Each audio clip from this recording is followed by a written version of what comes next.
What is tragedy?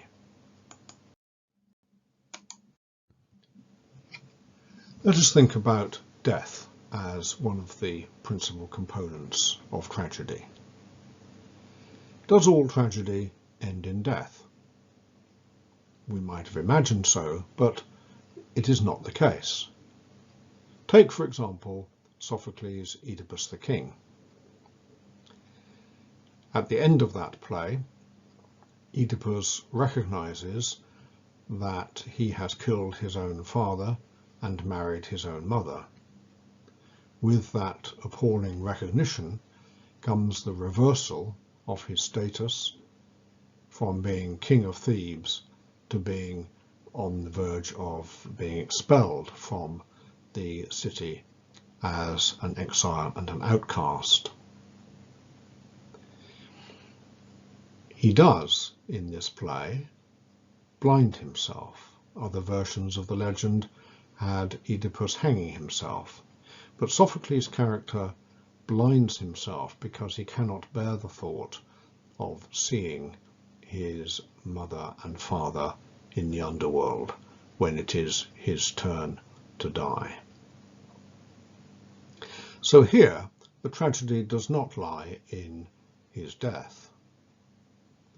The tragedy lies in his recognition of who he is and what he has done. It lies in the reversal of his status from being one who knew things, who knew the answer to the riddle of the Sphinx, to one who now has a terrible, different kind of knowledge, the knowledge of who he really is. That's what makes Oedipus the King a tragedy. Awful though the physical suffering is when he blinds himself, it's not that that is primarily at the heart of the tragedy. Take a different example, Racine's play Berenice. The story here is that Titus, the Emperor of Rome, and Berenice, a Jewish queen, are in love. But after various changes and manoeuvres in the course of the play, they come to recognize that the Roman people will not really accept Berenice as Titus's empress. A foreign queen would not be tolerated. And so they go their separate ways. No one dies, no one suffers physically, although there is deep emotional suffering involved in their recognition of their situation and Berenice's final decision to go back to Palestine. So in these two very different examples, we can see that death is not essential to tragedy. Even physical suffering is not essential. Let us turn the question round. Is every death tragic? No. We often use the word tragedy to describe the death of someone in everyday life, in the news, particularly if that death is sudden and violent. But in terms of tragic drama, not every death is tragic. In some cases, for example, the wicked daughters Goneril and Regan in Shakespeare's King Lear, a character may be justly punished through their death. Or take the case of Banquo in Macbeth. He is the victim of someone else's wrongdoing when his death is ordered by Macbeth. But he is not himself a tragic protagonist. So it is often not the death of a character in itself which is tragic, so much as what has led up to that, their downfall as a result of some terrible mistake, as a result of the decisions that they have made. It's in effect the shape of their life, the trajectory that has led them to death, which is really tragic. Let's just illustrate this from the case of Macbeth. He does die at the end of the play, but the tragedy is not that particular moment, but rather what has led up to it, the way in which his ambition has led him to kill others, starting with his own king Duncan, and the ambition has led him to kill more and more people in an effort to secure his own position. But all this does is to poison his own happiness. Ironically, the very thing that he strove for, being King of Scotland, proves to be an empty possession. And this leads to a terrible disillusionment and despair. Tomorrow and tomorrow and tomorrow creeps in this petty pace from day to day, he says, as if the mere passage of time in itself has now no meaning. It is a tale told by an idiot, full of sound and fury, signifying nothing, he says. And that, in a way, is the heart of Macbeth's tragedy. Something has already died in him by the time he gets to this state of mind. Or take the case of Othello. At the end of the play, Othello kills himself, but that is not really his tragedy. It might even have been worse for him if he had lived on with the knowledge of what he had done. Because his real tragedy is the way in which he allowed himself to be persuaded by Iago that his own wife Desdemona had been unfaithful to him. She hadn't, but his jealousy is aroused. He distrusts her. He no longer believes anything she says, and eventually he kills her. His tragedy, then, is a kind of self-destruction, not just the physical self-destruction of his suicide, but the self-destruction that happens when he stops believing in his marriage, because it was on that marriage that he had founded his identity. That is Othello's true tragedy, not the physical death at the end of the play.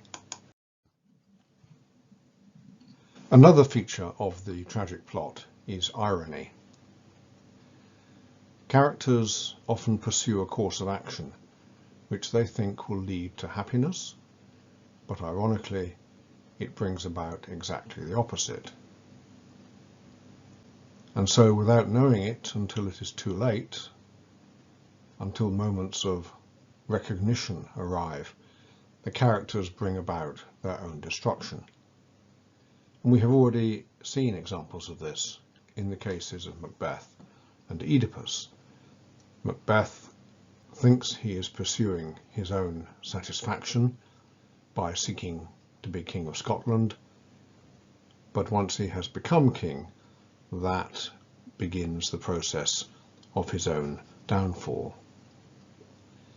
As for Oedipus, he thinks he is doing exactly the right thing in responding to the prophecy of the oracle by moving away from his home in Corinth, and yet, ironically, that journey takes him first to the place in Phocis where three roads meet, which is where he encounters and kills his father Laius, and then on to Thebes, where his success in defeating the Sphinx leads to him being welcomed as King of Thebes and being rewarded with the hand of the Queen Jocasta in marriage, ironically, of course, thereby marrying his own mother.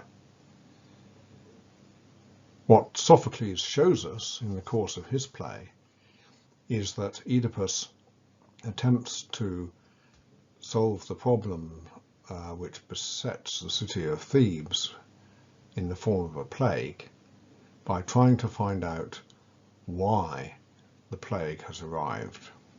The plague is regarded as some kind of punishment. Who is responsible? He vigorously pursues the answer to that question, who is responsible, until, ironically, he discovers that he is responsible. He is the murderer of Laius. It's his crime which is being punished by the arrival of the plague in Thebes.